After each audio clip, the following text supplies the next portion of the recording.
আলহামদুলিল্লাহি ওয়াসসালাতুলি আহলিহা আম্মা বাদ। সুপ্রিয় দর্শক শ্রোতা, আল্লাহর নৈকট্য অর্জনের সেরা মাস রমজান পার করছি আমরা। রহমত, মাগফিরাত ও নাজাতের এই মাসে সময়ের বিশেষ আয়োজন হৃদয়ে রমজানে আপনাদেরকে স্বাগত জানাচ্ছি। সঙ্গে আছি আমি মুফতি আবদুল্লাহ তামিম। রমজান মাস জুড়ে প্রতিদিন ক্ষমা প্রার্থনার গুরুত্বপূর্ণ সময় ভোর রাতে আপনাদের সামনে হাজির হব। রহমতের দুয়ার খোলা মহিমান্বিত মাস রমজানে মাসব্যাপী এই আয়োজনে সময়ের সঙ্গেই থাকবেন ইনশা আল্লাহ। সুপ্রিয় দর্শক শ্রোতা, পবিত্র মাহে রমজান ইবাদত বন্দিগির মাস, আল্লাহ রাব্বুল আলমিনের সন্তুষ্টি অর্জনের মাস। এই মাস আল্লাহর কাছে সবচেয়ে প্রিয় মাস এবং বান্দাকে আপন করে নেয়ার মাস। পবিত্র এই মাসে রাত জেগে ইবাদত করা আল্লাহ তাআলার কাছে সবচেয়ে পছন্দনীয়।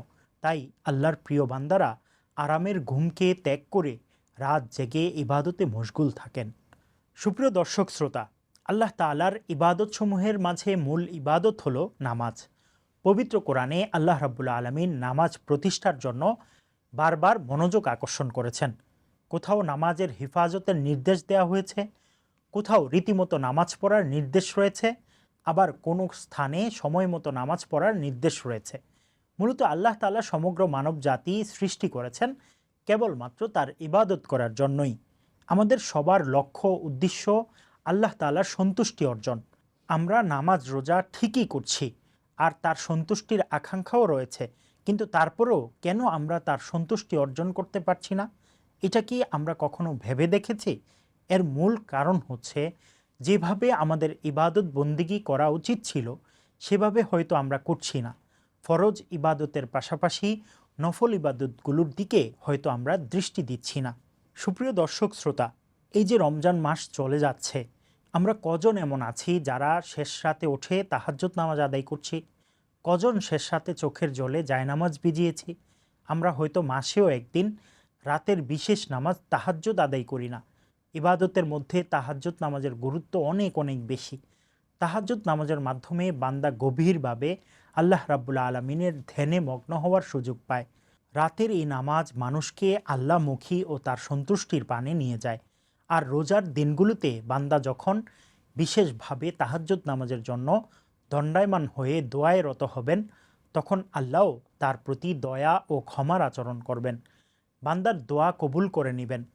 পবিত্র কোরআনে আল্লাহ তাআলা ইরশাদ করেন, নিশ্চয় রাতে ঘুম থেকে ওঠা আত্মশুদ্ধির জন্য সর্বাধিক কঠিন পন্থা এবং বাক্যালাপে সর্বাধিক ধীরতা দানকারী। মূলত গভীর রাতে জেগে নামাজ আদায় করা, দোয়া ইত্যাদি আত্মশুদ্ধির কাজ করলে কুপ্রবৃত্তিসমূহ দমন হয় এবং নিজের আত্মাকে নিয়ন্ত্রণে রাখতে কার্যকরীভাবে সাহায্য করে। আল্লাহ পাকের পবিত্র বান্দাদের সবার এই একই অভিজ্ঞতা যে আধ্যাত্মিক উন্নতির জন্য গভীর রাতে দোয়া ও নামাজের মতো এত কার্যকরী পন্থা আর কোনো কিছুই নেই। কেননা গভীর রাতে নীরবতা হৃদয়ের মাঝে এক প্রশান্তি বিরাজ করে। এছাড়া তাহাজ্জুদের সময়টা ব্যক্তির চারিত্রিক শক্তি অর্জনের পক্ষে এবং নিজের কথাবার্তায় প্রভাব বিস্তারের ক্ষেত্রে অনেক উপযোগী। তাহাজ্জুদের ফজিলত সম্পর্কে হযরত সালিম রাদিয়াল্লাহু তাআলা আনহু তার পিতা থেকে বর্ণনা করেন, আমি এক স্বপ্ন আমার বোন উম্মুল মুমিনিন হাফসা রাদিয়াল্লাহু তাআলা আনহা এর কাছে বর্ণনা করলাম। অতঃপর হাফসা রাদিয়াল্লাহু তাআলা আনহা তা আমার রাসূলুল্লাহ সাল্লাল্লাহু আলাইহি ওয়াসাল্লামের কাছে বর্ণনা করলেন। তখন তিনি বললেন, আব্দুল্লাহ কতই ভালো লোক, রাত জেগে সে যদি তাহাজ্জুদ আদায় করত। এরপর থেকে আব্দুল্লাহ রাদিয়াল্লাহু তাআলা আনহু খুব অল্প সময়ই ঘুমাতেন। আল্লাহ তাআলার প্রিয় বান্দারা রাত কাটিয়ে দেয় তার ইবাদতে। তারা শুধু রমজানের দিনগুলোতেই নয়, বরং বছরের অন্যান্য দিনেও রাতকে জাগিয়ে রাখে তাহাজ্জুদ নামাজের মাধ্যমে। আল্লাহর এই প্রিয় বান্দাদের উদ্দেশ্যে পবিত্র কোরআনে তিনি ইরশাদ করেন, আর আল্লাহর প্রিয় বান্দা তারা যারা তাদের রবের দরবারে সিজদা করে এবং দাঁড়িয়ে থেকেই রাত কাটিয়ে দেয় এবং যারা বলে, হে আমাদের প্রভু, তুমি আমাদের উপর থেকে দোজকের আযাবকে অপসারিত করো, নিশ্চয় এর আযাব সর্বনাশা। আল্লাহর এই প্রিয় বান্দাদের আহাজারি তিনি গ্রহণ করে তার ক্ষমার চাদরে আবৃত করে নেন। তাহাজ্জুদের নামাজের গুরুত্বের বিষয়ে হাদিসে উল্লেখ আছে। হযরত আবু হুরায়রা রাদিয়াল্লাহু তাআলা আনহু বর্ণনা করেন, রাসূলুল্লাহ সাল্লাল্লাহু আলাইহি ওয়াসাল্লাম বলেন, ফরজ নামাজসমূহের পর উত্তম নামাজ হলো রাতের তাহাজ্জুদ নামাজ। স্বামী স্ত্রী একে অন্যকে তাহাজ্জুদের জন্য ডেকে তোলা সুন্নত। হজরত আবু হুরায়রা রাদিয়াল্লাহু তাআলা আনহু বর্ণনা করেন, হজরত রসুল্লাহ সাল্লাল্লাহু আলাইহি ওয়াসাল্লাম বলেন, আল্লাহ তাআলা সেই স্বামীর প্রতি রহম করেছেন যে নিজে রাতে ওঠে তাহাজ্জুদ পড়ে এবং তার স্ত্রীকে জাগিয়ে তোলে। যদি সে উঠতে অস্বীকার করে তবে তার মুখমণ্ডলে পানি ছিটা দেয়। আল্লাহ তাআলা সেই স্ত্রীর প্রতি রহম করেছেন যে নিজে রাতে ওঠে তাহাজ্জুদ পড়ে এবং তার স্বামীকে জাগিয়ে তোলে। যদি সে উঠতে অস্বীকার করে তবে তার মুখমণ্ডলে পানি ছিটা দেয়।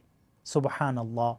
সুপ্রিয় দর্শক শ্রোতা, এক সাহাবীকে হজরত মহানবী সাল্লাল্লাহু আলাইহি ওয়াসাল্লাম উপদেশ দিয়ে বললেন, হে উমক, ঘুমে বেশি সময় অতিবাহিত করো না, কেননা রাতের অধিক ঘুম তোমাকে কিয়ামতের দিন নিঃস্ব বানিয়ে উঠাবে।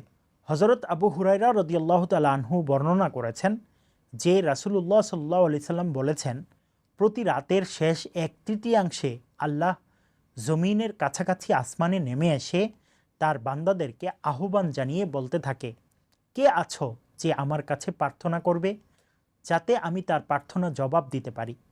কে আছো যে আমার কাছে কিছু চাইবে যাতে আমি তাকে তার প্রার্থিত বস্তু দিতে পারি?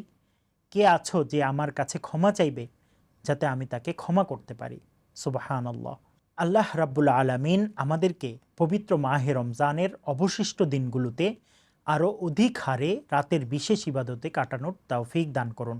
সাহারির সময়ে তাহাজ্জুদের নামাজ আদায়ের অভ্যাস যেন সারা বছর ধরে রাখতে পারি, সেই তৌফিক দান করুন, আমিন। মাহে রমজানের প্রতিদিন ভোর রাতে সময়ের বিশেষ আয়োজন হৃদয়ে রমজান দেখার আমন্ত্রণ জানিয়ে আজকের মতো বিদায় নিচ্ছি। আসসালামু আলাইকুম ওয়া রাহমাতুল্লাহি ওয়া বারাকাতুহু।